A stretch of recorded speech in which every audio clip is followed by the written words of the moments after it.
ఫిబ్రవరి 19న BRS విస్తృత స్థాయి సమావేశం నిర్వహించాలని నిర్ణయించారు గులాబీ బాస్ కేసీఆర్. రాష్ట్ర కార్యవర్గ విస్తృత స్థాయి సమావేశం నిర్వహించనున్నారు. సమావేశం నిర్వహించాలని కేటీఆర్ను ఆదేశించారు కేసీఆర్. బీఆర్ఎస్ ఆవిర్భవించి 25 ఏళ్ల అయిన సందర్భంగా పార్టీ సిల్వర్ జూబ్లీ వేడుకలు నిర్వహించనున్నారు. పార్టీ సభ్యత్వ నమోదు, పార్టీ నిర్మాణంపైన చర్చించనున్నారు. రాష్ట్రంలో కాంగ్రెస్ పార్టీ అనుసరిస్తున్న ప్రజా వ్యతిరేక విధానాలు, ప్రభుత్వ వైఫల్యాలపైన చర్చించనున్నారు. ప్రభుత్వ వైఫల్యాలు ఎండగట్టేందుకు చేపట్టాల్సిన కార్యాచరణపై సమగ్రంగా చర్చిస్తారు.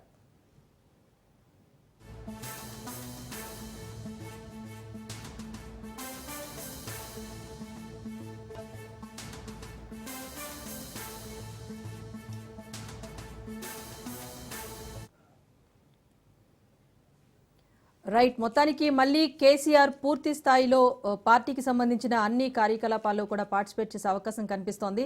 పార్టీ ఏర్పడి 25 ఏళ్ళు అవుతున్న సందర్భంగా సిల్వర్ జూబ్లీ వేడుకలను ఎలా నిర్వహించాలి, అలాగే ప్రస్తుత ప్రభుత్వ ప్రజా వ్యతిరేక విధానాలపై ఎలా ముందుకు వెళ్లాలన్న అంశంపైన సమావేశం ఏర్పాటు చేసి దిశానిర్దేశం చేయబోతున్నారు. దీనికి సంబంధించి అప్డేట్ మా ప్రతినిధి సైదులు అందిస్తారు. సైదులు.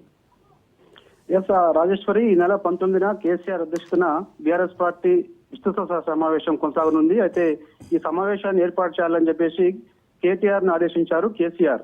ఖచ్చితంగా రానున్న రోజుల్లో బీఆర్ఎస్ పార్టీ అధికారంలోకి వస్తుందని చెప్పేసి కూడా ధీమా వ్యక్తం చేస్తున్నారు. దానిలో భాగంగా కాంగ్రెస్ పార్టీ ఇచ్చినటువంటి హామీలు ఏదైతే ఉన్నాయో హామీలు ఒక్కటి కూడా నెరవేర్చలేకపోతుంది కాబట్టి సో దీనిపైన ప్రజల్లోకి ఏ విధంగా వెళ్ళాలి ఏంటనే దానిపైన ఈ సమావేశంలో ముఖ్యంగా చర్చించనున్నారు. దానిలో భాగంగా ఈ సమావేశానికి ప్రస్తుతం ఉన్నటువంటి శాసనసభ్యులు, అదేవిధంగా మాజీ మంత్రులు, మాజీ ఎమ్మెల్సీలు, మాజీ కార్పొరేషన్ చైర్మన్లు, మాజీ డిసిఎంఎస్సీ చైర్మన్లు, మొత్తం ఓవరాల్ గా చూసుకుంటే జిల్లా పార్టీ అధ్యక్షులతో సహా మొత్తం ఈ సమావేశానికి హాజరుకానున్నారు. అయితే గత ఏడాది కాలంగా అంటే కాంగ్రెస్ పార్టీ అధికారంలోకి వచ్చిన తర్వాత కేసీఆర్ ఫామ్ హౌస్ కే పరిమితం అవుతున్నారు అని చెప్పేసి ఒక విమర్శ ఉన్నది. కానీ ఆయన పూర్తి స్థాయిలో ఇక్కడ నుంచి పార్టీ కార్యక్రమాల్లో పాల్గొనేందుకు సిద్ధమవుతున్నారు. దానిలో భాగంగా పార్టీ విస్తృత సమావేశం ఏర్పరచాలని చెప్పేసి కూడా కొద్దిసేపటి క్రితమే కేటీఆర్ ను ఆదేశించారు కేసీఆర్.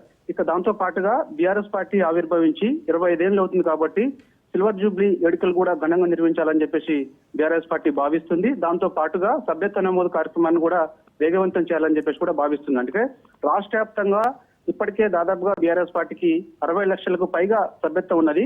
దాన్ని 1 కోటికి పైగా పెంచాలని చెప్పేసి కూడా బీఆర్ఎస్ పార్టీ భావిస్తుంది. సో దీంతో పాటుగా కాంగ్రెస్ పార్టీ ఇచ్చినటువంటి హామీలపైన ముఖ్యంగా ఈ యొక్క సమావేశంలో చర్చించనున్నారు. సో ఇక ఏడాది కాలంగా కాంగ్రెస్ పార్టీ ఇచ్చినటువంటి హామీలు ఏదైతే ఉన్నాయో అంటే 6 గ్యారెంటీలు కానీ 420 హామీలు కానీ 100 రోజుల్లోనే అమలు చేస్తామని ఆనాడు ఎన్నికల సమయంలో రేవంత్ రెడ్డి హామీ ఇచ్చారు. కానీ 100 రోజుల్లో హామీలు అమలు చేయలేకపోయారు. 6 గ్యారెంటీలు కాదు కదా, 1/2 గ్యారెంటీ కూడా అమలు చేయలేకపోయారని చెప్పేసి బీఆర్ఎస్ పార్టీ విమర్శిస్తుంది. దానిలో భాగంగా ఖచ్చితంగా ఇటు ప్రజాక్షేత్రంలోనే కాంగ్రెస్ పార్టీ నిలదీయాలని చెప్పేసి భావిస్తున్నారు. కాబట్టి కేసీఆర్ ఇక పూర్తి స్థాయిలో అంటే మొన్నటి వరకు ఆయన ఫామ్ హౌస్ కే పరిమితం అవుతున్నారని చెప్పేసి ఏ విమర్శను అయితే మూడగట్టుకున్నారో ఇక నుంచి పూర్తి స్థాయిలో ప్రజల్లో ఉండాలని చెప్పేసి కూడా కేసీఆర్ భావిస్తున్నారు. దానిలో భాగంగా ఈ నెల 19న బీఆర్ఎస్ పార్టీ రాష్ట్ర కార్యవర్గ సమావేశం పూర్తయిన తర్వాత చివరి వారంలో మాత్రం భారీ బహిరంగ సభ కూడా ప్లాన్ చేస్తున్నారు. అంటే మార్చి నుంచి కంటిన్యూగా ఇటు కేసీఆర్ ప్రజల్లోనే ఉండేందుకు కూడా సిద్ధమవుతున్నారు. అంటే ఇది పార్టీ సమావేశం అయిపోయిన తర్వాత 19న పార్టీ విస్తృత సమావేశం అయిపోయిన తర్వాత ఇటు సిల్వర్ జూబ్లీ వేడుకలు, దాంతో పాటుగా సభ్యత్వ నమోదు, దాంతో పాటుగా కాంగ్రెస్ పార్టీ ఇచ్చినటువంటి హామీలు వీటన్నిటిపైన కూడా చర్చించే అవకాశం కనిపిస్తుంది. ఇక కంటిన్యూగా ప్రజల్లో ఉండాలని చెప్పేసి కూడా కేసీఆర్ భావిస్తున్నారు. ముఖ్యంగా రైతు అంశాన్ని పెద్ద ఎత్తున ప్రజల్లోకి తీసుకెళ్లాలని చెప్పేసి కూడా భావిస్తున్నారు. ఏదైతే రైతు రుణమాఫీ కానీ రైతు బంధు పేరు మార్చారు, రైతు భరోసాని పెట్టారు. రైతు రుణమాఫీ విషయంలో దాదాపుగా దేశంలో ఎన్నో లేని విధంగా 31,000 కోట్ల రూపాయలు చేశామని చెప్పేసి చెప్తున్నటువంటి రేవంత్ రెడ్డి కనీసం 18,000 కోట్ల రూపాయలు కూడా రుణమాఫీ చేయలేదని చెప్పేసి కూడా బీఆర్ఎస్ పార్టీ విమర్శిస్తుంది. దానిలో భాగంగా రైతు భరోసా ఇస్తామన్నారు, ఎకరానికి 15,000 రూపాయలు ఇస్తామన్నారు, హామీ ఇచ్చారు. కానీ మాట మార్చిండు రేవంత్ రెడ్డి, 12,000 రూపాయలు మాత్రమే ఇస్తున్నాం అని చెప్పేసి అన్నారు. సో వీటన్నిటిపైన కూడా ఖచ్చితంగా రైతులను కూడగట్టుకొని ఇటు కాంగ్రెస్ పార్టీ ఇచ్చినటువంటి హామీలు అమలయ్యేంత వరకు కూడా అదేవిధంగా రైతుకు సంబంధించినటువంటి ఏ అయితే హామీలు ఉన్నాయో వాటన్నిటిని నెరవేర్చేందుకు ప్రభుత్వం పైన ఒత్తిడి తేవాలని చెప్పేసి కూడా బీఆర్ఎస్ పార్టీ భావిస్తున్న నేపథ్యంలో సో ఇక ఈ నెల 19న తెలంగాణ భవన్లో నిర్వహించేటువంటి ఈ సమావేశంలో తొలిసారిగా కేసీఆర్ ఆధ్వర్యంలో 19న ఈ యొక్క కార్యవర్గ సమావేశం కొనసాగనుంది. ఈ కార్యవర్గ సమావేశానికి ప్రస్తుతం ఉన్నటువంటి ఎమ్మెల్యేలు ఎవరైతే ఉన్నారో అంటే దాదాపుగా మొన్న జరిగినటువంటి శాసనసభ ఎన్నికల్లో మొత్తం ఈ రాష్ట్రంలో 39 మంది బీఆర్ఎస్ పార్టీ ఎమ్మెల్యేలు గెలిచారు. వారిలో కొంతమంది 10 మంది ఎమ్మెల్యేలు అధికార కాంగ్రెస్ గుడికి వెళ్లారు. మిగిలిన ఎమ్మెల్యేలతో పాటుగా మాజీ మంత్రులు, మాజీ ఎమ్మెల్సీలు, మాజీ కార్పొరేషన్ చైర్మన్లు